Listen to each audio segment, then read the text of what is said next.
Welcome to Suman TV Warangal. మనం మేడారం ప్రాంతంలో ఉన్నాం ఇప్పుడు.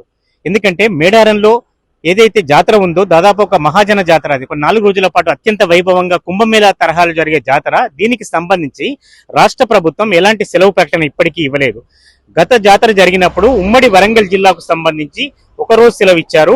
ములుగు మండలానికి సంబంధించి లేదా ములుగు జిల్లాకు సంబంధించి 3 రోజులు సెలవు ప్రకటించారు. కానీ ఇప్పటి వరకు మాత్రం ఎలాంటి సెలవు ప్రకటన లేదు. కొద్దిసేపటి క్రితం మాత్రమే ములుగు కలెక్టర్ అధికారికంగా ప్రకటించారు. కేవలం ములుగు జిల్లాకు మాత్రమే అధికారికంగా విద్యా సంస్థలకు అంటే పాఠశాలలకు, కళాశాలలకు, తర్వాత ప్రభుత్వ కార్యాలయాలకు, అన్ని ప్రైవేట్ కార్యాలయాలకు కూడా ఒక రోజు మాత్రమే సెలవు ప్రకటించారు.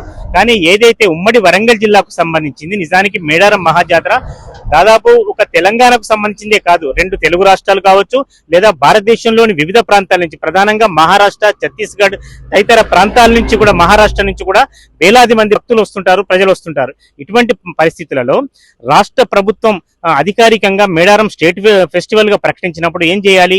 ఖచ్చితంగా రాష్ట్ర ప్రభుత్వానికి సంబంధించి ఒక రోజు సెలవు ఇవ్వాలి. కానీ అటువంటిది గతంలో కూడా జరగలేదు.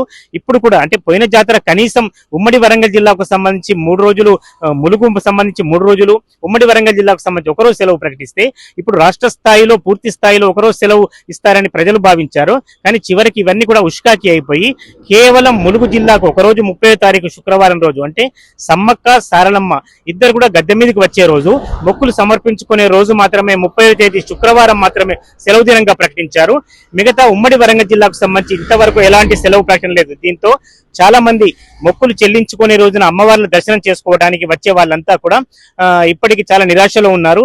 ఎందుకంటే ఉమ్మడి వరంగల్ జిల్లా నుంచే లక్షలాది మంది వస్తారు, తెలంగాణ రాష్ట్రం నుంచి లక్షల సంఖ్యలో వస్తారు. ఇటువంటి పరిస్థితుల్లో ఒక రోజు సెలవు ఉంటే వారికి శనివారం కూడా కలిసి వస్తుందనే ఆలోచనతోని దాదాపు 3 రోజులు సెలవు తీసుకునే అవకాశం ఉంటుంది. కానీ రాష్ట్ర ప్రభుత్వం మాత్రం ఇప్పటి వరకు అధికారికంగా ఎలాంటి సెలవు ప్రకటన ఇవ్వలేదు. అధికారికంగా ప్రైవేట్ కార్యాలయాలకు కానీ, ప్రభుత్వ కార్యాలయాలకు కానీ, విద్యా సంస్థలకు కానీ సెలవు ప్రకటించలేదు. కేవలం ఇంతకుముందే చెప్పినట్లుగా ములుగు జిల్లాకు మాత్రమే ఒకరోజు సెలవు 30వ తేదీన ప్రకటించారు.